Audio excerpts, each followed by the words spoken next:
The Wild Robot by Peter Brown, Chapter 54, The Winter. The island was quiet, the migratory birds had all left, the hibernators were asleep, and everyone else had begun their simple winter routines. Everyone but Roz. Now that she was alone, our robot didn't know what to do with herself. She stood in her gray garden and watched a sheet of ice slowly form on the pond. Sometimes she could hear her good friends, the beavers, going about their business beneath the ice, and she wondered when she would see them again. Roz stood there until snowflakes started drifting down from the sky. The flakes swirled in the breeze and slowly piled up on the ground and the trees on the trees and on the robot. So she crouched into the nest, slid the stone door behind her, and sat in the darkness. Hours and days and weeks went by without the robot moving. She had no need to move. She felt perfectly safe in the nest, and so, in her own way, the robot hibernated. Roz's body relaxed. Her quiet whirring slowly stopped. Her eyes faded to black. She probably could have spent centuries like that, hibernating in total darkness. But the robot's hibernation was suddenly interrupted when a shaft of sunlight fell upon her face and carried energy back to her empty battery. Roz's body tensed, her quiet whirring slowly started, her eyes began to glow. "Hello, I am Rozum, Unit 7134, but you may call me Roz," the robot said automatically. When all her systems were up and running again, Roz noticed that she was surrounded by broken branches and piles of snow. The roof of the nest had caved in, and the lodge was now flooded with sunlight. Roz felt more energized with each passing minute, but she also felt cold. Her joints felt stiff and brittle, and her thinking was slow. So she got up, cleared a spot on the floor, and made a fire. The snow inside the nest began to melt, and the robot's sensors began to thaw. And when she was ready, she climbed out through the hole in the roof and into a bright, foreign landscape.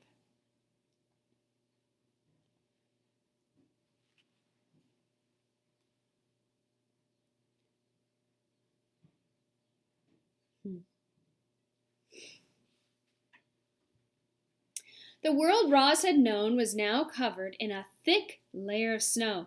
Tree limbs bent to the ground under heavy sleeves. The dark pond was now pure white. The only sounds were Roz's own crunching footsteps.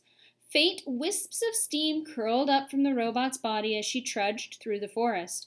Roz plunged a hand into a lump of snow and pulled out a long stick. She snapped it in half and flung both pieces back to the nest. She took a few more steps and picked up a fallen tree. She hacked it into smaller pieces and flung them back as well.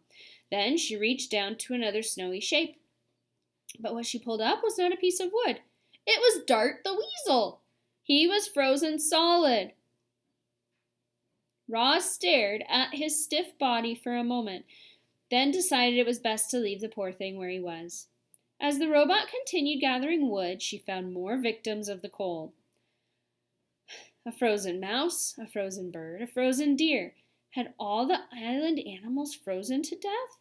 No, not all. There were a few fresh tracks in the snow.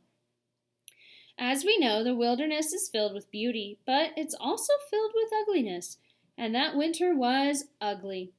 A devastating cold front had swept down from the north and brought dangerous temperatures and huge amounts of snow. The animals had prepared for winter, but nothing could have prepared the weaker ones for those long nights when the temperature plummeted and the wind whipped over the island. Roz returned to the nest where the fire had melted the interior snow to a muddy soup. She took a minute to warm her body by the flames, and then she began the repairs. She patched up the hole in the dome with a lattice work of branches before adding a layer of mud and leaves, and soon the repairs were complete. But another snowfall might cave in the nest all over again. So, Roz decided to keep a fire going day and night to prevent snow from building up on the roof. The robot brought in load after load of firewood, and each time she went outside, she was reminded of the frozen weasel and mouse and bird and deer. How many other frozen animals were hidden beneath the snow? Before going in for the night, she called out to whoever was listening. "Animals of the island, you do not have to freeze. Join me in my lodge where it is safe and warm." Chapter 55, The Lodgers. Firelight spilled out from the nest and into the cold, blustery night. Roz sat inside and listened to the wind and to the soft pops and crackles of burning wood. And then the robot's keen hearing picked up another sound. Tiny footsteps crunching through the snow. I wonder who it is. Roz, I'm freezing. Can I join you by the fire, please? Said a weak voice. Into the light crawled Chit-Chat. The squirrel was shivering, and clumps of ice stuck to her fur. When she finally felt the heat of the fire, she collapsed. Roz picked her up off the floor, gently placed her on a warm stone, and let her sleep. An hour later, there were more footsteps, and a family of hares shuffled into the nest. They huddled together in a corner without saying a word. Pink-tailed the possum was the next to arrive. Good evening, she mumbled, trying to act cheerful. It certainly has been chilly. Swooper the owl hobbled in, followed by some chickadees and a magpie. Fink knew a good thing when he saw it, and the fox lay down right by the fire. Then came Dig Down the groundhog. The fuzzy bandits carried in an old turtle named Crag, who was in the worst shape of all. Creatures who should have been hibernating deep underground had been roused by that vicious winter weather. Only the healthiest animals with the warmest homes were safe. More and more weary animals appeared, and slowly the lodge filled up. This was the first time many of the lodgers had seen fire, and they gazed at it with a mixture of fear and hope. There's the lodge. Trying to get a spot without a reflection. Is that what you thought it looked like? Domed like that?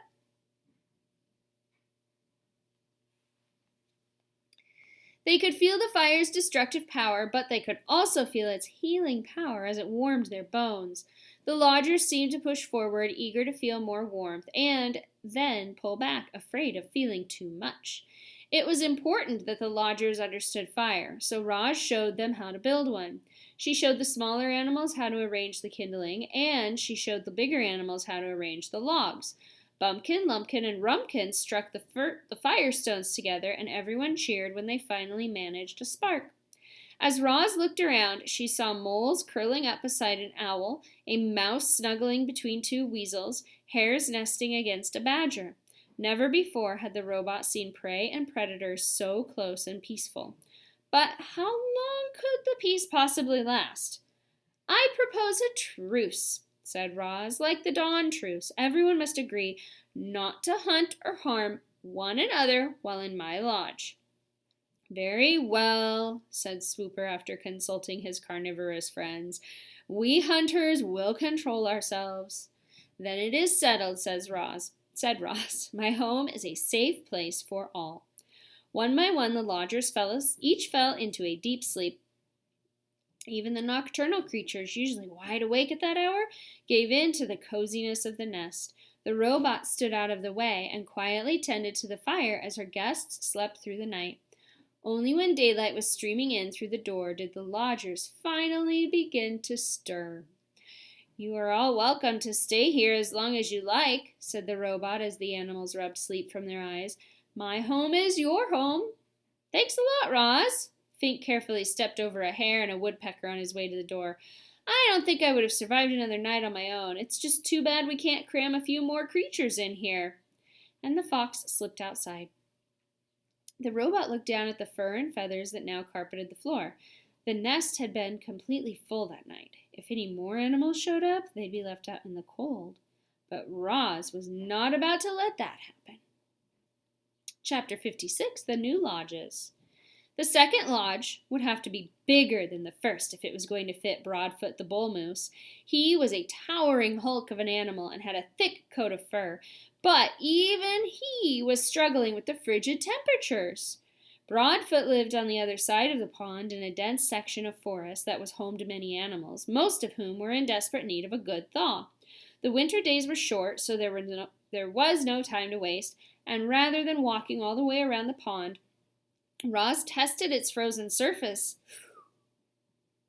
Would you do that? What might happen if the ice isn't thick enough?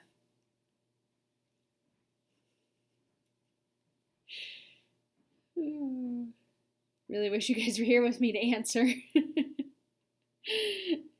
She threw a heavy rock high in the air and watched it bounce off the hard ice. That's pretty smart.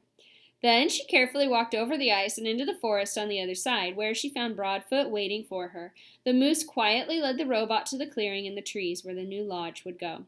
Then Roz made a fire and watched as cold creatures began crawling out from the shadows. "Do not worry," the robot said to the growing crowd. "You will all be warm soon. But I need your help." Roz asked the animals to collect anything useful they could find. Large stones, strong branches, chunks of frozen mud. With the robot's building expertise and the small army of helpers, construction of the second lodge didn't take long. The animals happily agreed to the robot's truce, and then they shuffled into the warm wooden dome. "If you keep the fire alive, it will keep you alive," explained Roz as she dropped another log onto the flames. "But be careful, fire can turn deadly in an instant." At dawn, heavy snow was falling again, and there was Roz setting out from the nest to build a third lodge.